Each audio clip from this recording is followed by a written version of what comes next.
श्रीमद् वाल्मीकि रामायण बालकांड 14वां सर्ग।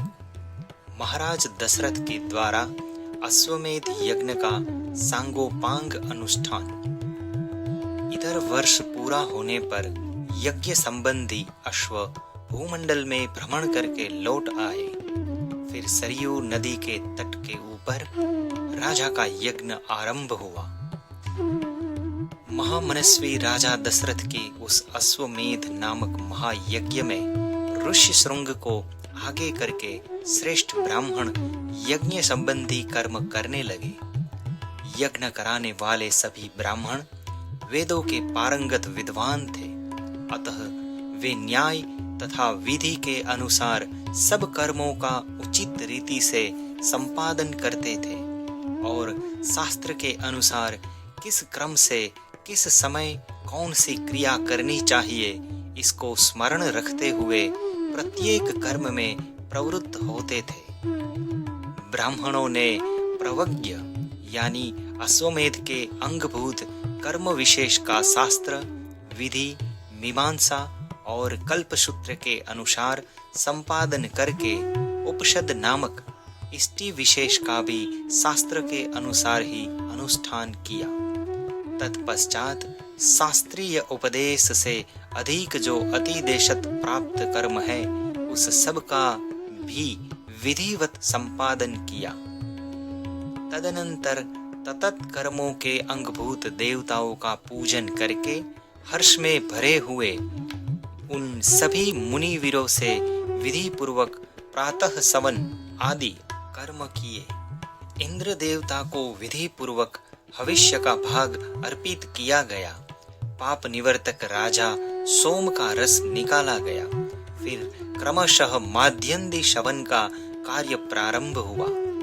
तत्पश्चात उन श्रेष्ठ ब्राह्मणों ने शास्त्र से देखभाल कर मनस्वी राजा दशरथ के तृतीय सवन कर्म का भी विधिवत संपादन किया।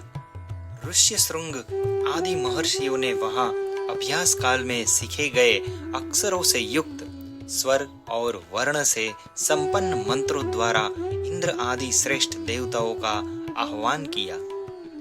मधुर एवं मनोरम समागम के लिए गाए हुए आह्वान मंत्रों द्वारा देवताओं का आह्वान करके होताओं ने उन्हें उनके योग्य भविष्य के भाग समर्पित किए। उस यज्ञ में कोई अयोग्य अथवा विपरीत आहुति नहीं पड़ी, कहीं कोई भूल नहीं हुई, अनजाने में भी कोई कर्म छूटने नहीं पाया, क्योंकि वहां सारा कर्म मंत्रोच्चारण पूर्वक संपन्न होता दिखाई देता था। महर्षियों ने सब कर्म क्षेम युक्त एवं निर्विघ्न परिपूर्ण किए। यज्ञ के दिनों में कोई भी ऋत्विज थका मांदा या भूखा प्यासा नहीं दिखाई देता था। उसमें कोई भी ब्राह्मण ऐसा नहीं था जो विद्वान न हो अथवा जिसके 100 से कर्म शिष्य या सेवक रहे हो।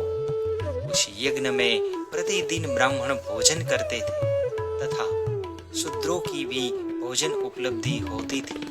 तापस और श्रमण भी भोजन करते थे। बूढ़े, रोगी, स्त्रियां तथा बच्चे भी यथेष्ट भोजन पाते थे।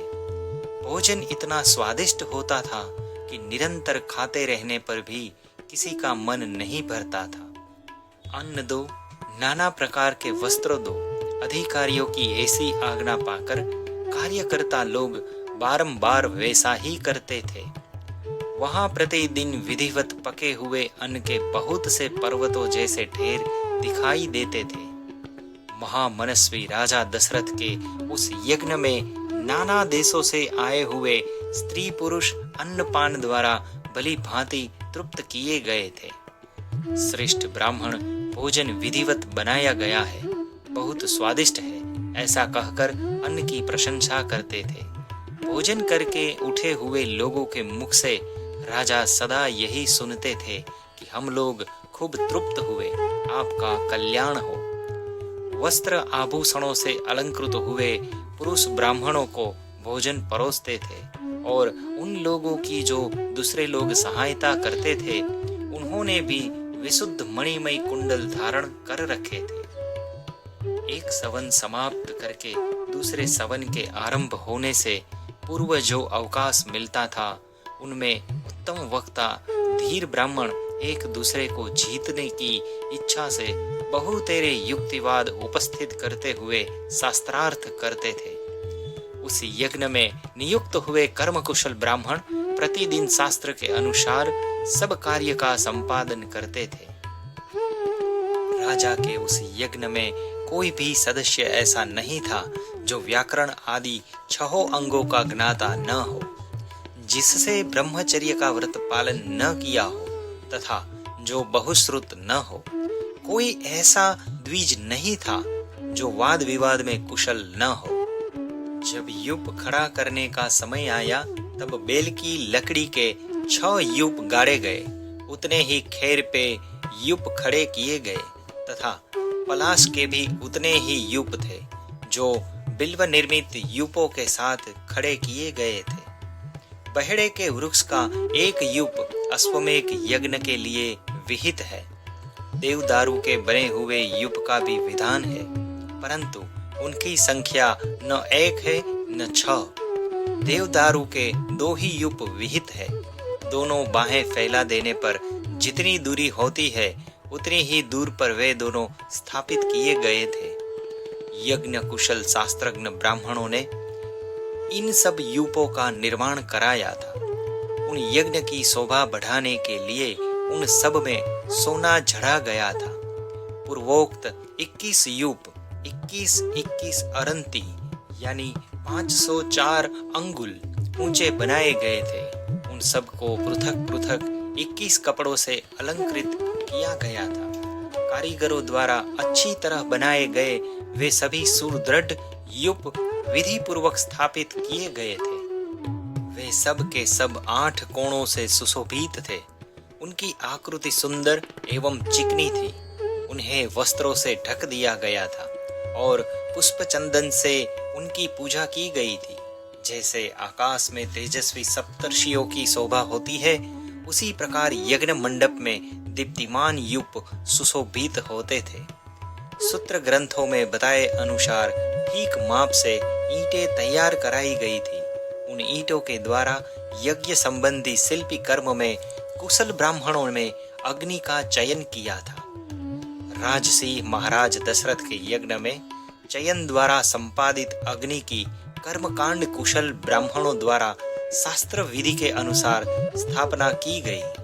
उन अग्नि की आकृति दोनों पंख और पुच्छ फैलाकर नीचे देखते हुए पूर्वाभिमुख खड़े हुए गरुड़ की सी प्रतीति होती थी। सोने की ईंटों से पंख का निर्माण होने से उस गरुड़ के पंख सुवर्णमय दिखाई देते थे। प्रकृत अवस्था में चिंत्य अग्नि के 6 प्रस्तार होते हैं, किंतु अश्वमेध यज्ञ में उसका प्रस्तार 3 गुना हो जाता है। इसीलिए वह गरुड़ाकृति अग्नि 18 प्रस्तारों से युक्त थी। वहां पूर्वोक्त यूपों में शास्त्र विहित पशु, सर्प और पक्षी विभिन्न देवताओं के उद्देश्य से बांधे गए थे। शामित्र कर्म में यज्ञीय अश्व तथा कुर्म आदि जलचर जंतु जो वहां लाए गए थे, ऋषियों ने उन सब को शास्त्र विधि के अनुसार पूर्वोक्त यूपों में बांध दिया। उस समय उन यूपों में 300 पशु बंधे हुए थे तथा राजा दशरथ का वह उत्तम अश्वरत्न भी वहीं बांधा गया था। रानी कौशल्या ने वहां प्रोक्षण आदि के द्वारा सब ओर से उस अश्व का संस्कार करके बड़ी प्रसन्नता के साथ 3 तलवारों से उसका स्पर्श किया। तदनंतर कौशल्या देवी ने सुस्थिर चित्त से धर्म पालन की इच्छा रखकर उस अश्व के निकट एक रात निवास किया। तत्पश्चात होता, अर्धयु और उद्धाता ने राजा की महिषी कौशल्या, वावता तथा परिवृत्ति इन सब के हाथ से उस अश्व का स्पर्श कराया। इसके बाद परम चतुर जितेंद्रिय ऋत्विज ने विधि पूर्वक अश्वकंद के गूदे को निकालकर शास्त्रोक्त रीति से पकाया। तत्पश्चात उस गूदे की आहुति दी गई। राजा दशरथ ने अपने पाप को दूर करने के लिए ठीक समयसर आकर विधि पूर्वक उसके धुएं की गंध को सूंघा। उस अश्वमेध यज्ञ के अंगभूत जो जो हवनीय पदार्थ थे उन सब को लेकर समस्त 16 ऋत्विज ब्राह्मण अग्नि में विधिवत आहुति देने लगे। अश्वमेध के अतिरिक्त अन्य यज्ञों में जो हवि दी जाती है वह पाकर की शाखाओं में रखकर दी जाती है, परंतु अश्वमेध यज्ञ का हविष्य बेत की चटाई में रखकर देने का नियम है। कल्पसूत्र और ब्राह्मण ग्रंथों के द्वारा अश्वमेध के 3 शवनीय दिन बताए गए हैं। उनमें से प्रथम दिन जो सवन होता है उसे चतुष्टोम यानी अग्निष्टोम कहा गया है। द्वितीय दिवस श्राद्ध सवन को उत्क्य नाम दिया गया है तथा तीसरे दिन जिस सवन का अनुष्ठान होता है उसे अतिरात्र कहते हैं। उसमें शास्त्रीय दृष्टि से विहित बहुत से दूसरे क्रतु भी संपन्न किए गए। ज्योतिष्टोम, आयुष्टोम यज्ञ 2 बार, अतिरात्र यज्ञ 5वां अभिजीत, 6ठा विश्वजीत तथा 7वें 8वें आप्तोर्याम ये सब के सब महाक्रतु माने गए हैं जो अश्वमेध के उत्तर काल में संपादित हुए। अपने कुल की वृद्धि कराने वाले राजा दशरथ ने यज्ञ पूर्ण होने पर होता को दक्षिणा रूप में अयोध्या से पूर्व दिशा का सारा राज्य सौंप दिया। अर्धवयु को पश्चिम दिशा का, ब्रह्मा को दक्षिण दिशा का राज्य दे दिया। इस तरह उद्गाता को उत्तर दिशा की सारी भूमि दे दी। पूर्व काल में भगवान ब्रह्मा जी ने जिसका अनुष्ठान किया था उस अश्वमेध नामक महायज्ञ में ऐसे ही दक्षिणा का विधान किया गया है। इस प्रकार विधि पूर्वक यज्ञ समाप्त करके अपने कुल की वृद्धि करने वाले पुरुष शिरोमणि राजा दशरथ ने ऋत्विजों को सारी पृथ्वी दान कर दी। यो दान देकर इक्ष्वाकु कुलनंदन श्रीमान महाराज दशरथ के हर्ष की सीमा न रही, परंतु समस्त ऋत्विज उन निष्पाप नरेश से इस प्रकार बोले, महाराज अकेले आप ही इस संपूर्ण पृथ्वी की रक्षा करने में समर्थ है, हम में इसके पालन की शक्ति नहीं है, अतः भूमि से हमारा कोई प्रयोजन नहीं है। भूमिपाल, हम तो सदा वेदों के स्वाध्याय में ही लगे रहते हैं, अतः आप हमें यहाँ भूमि का कुछ निष्कस ही दे दें। रूप श्रेष्ठ मणि, रत्न, सुवर्ण, गौ अथवा जो वस्तु यहाँ उपस्थित हो वही हमें दक्षिणा रूप में दे दीजिए। इसी धरती से हमें कोई प्रयोजन नहीं है। वेदों के परगामी विद्वान ब्राह्मणों के ऐसा कहने पर राजा ने उन्हें 10 लाख गौवें प्रदान की, 10 करोड़ सुवर्ण मुद्रा तथा उससे चौगनी रजत मुद्रा अर्पित की। तब उस समस्त ऋत्विजों ने एक साथ होकर वह सारा धन मुनिवर ऋष्यशृंग तथा बुद्धिमान वशिष्ठ को सौंप दिया। तदनंतर उन दोनों महर्षियों के सहयोग से उस धन का न्याय पूर्वक बंटवारा करके वे सभी श्रेष्ठ ब्राह्मण मन ही मन बड़े प्रसन्न हुए और बोले, महाराज इस दक्षिणा से हम लोग बहुत संतुष्ट हैं। इसके बाद एकाग्र चित्त होकर राजा दशरथ ने अभ्यागत ब्राह्मण को 1 करोड़ झांबुनद सुवर्ण मुद्राएं बांटी।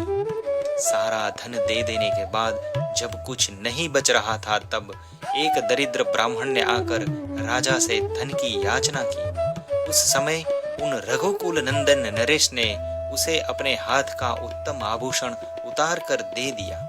तत्पश्चात जब सभी ब्राह्मण विधिवत संतुष्ट हो गए उस समय उन पर स्नेह रखने वाले नरेश ने उन सबको प्रणाम किया। प्रणाम करते समय उनकी सारी इंद्रियां हर्ष से विह्वल हो रही थी। पृथ्वी पर पड़े हुए उन उदार नरवीरों को ब्राह्मणों ने नाना प्रकार के आशीर्वाद दिए। तदनंतर उस परम उत्तम यज्ञ का पुण्य फल पाकर राजा दशरथ के मन में बड़ी प्रसन्नता हुई। वह यज्ञ उनके सब पापों का नाश करने वाला तथा उन्हें स्वर्ग लोक में पहुंचाने वाला था। साधारण राजाओं के लिए उस यज्ञ को आदि से अंत तक पूर्ण कर लेना बहुत ही कठिन था। यज्ञ समाप्त होने पर राजा दशरथ ने ऋष्यशृंग से कहा, उत्तम व्रत का पालन करने वाले मुनीश्वर, अब जो कर्म मेरी कुल परंपरा को बढ़ाने वाला हो उसका संपादन आपको करना चाहिए। जब द्विज श्रेष्ठ ऋष्यशृंग तथास्तु कहकर राजा से बोले, राजन, आपके 4 पुत्र होंगे जो इस कुल के भार को वहन करने में समर्थ होंगे। उनका यह मधुर वचन सुनकर मन और इंद्रिय को संयम में रखने वाले महामना महाराज दशरथ उन्हें प्रणाम करके बड़े हर्ष को प्राप्त हुए तथा उन्होंने ऋष्यशृंग को पुनः प्राप्ति कराने वाले कर्म का अनुष्ठान करने के लिए प्रेरित किया। इस प्रकार श्री वाल्मीकि निर्मित आर्ष रामायण आदि काव्य में बालकांड में 14वां सर्ग पूरा हुआ।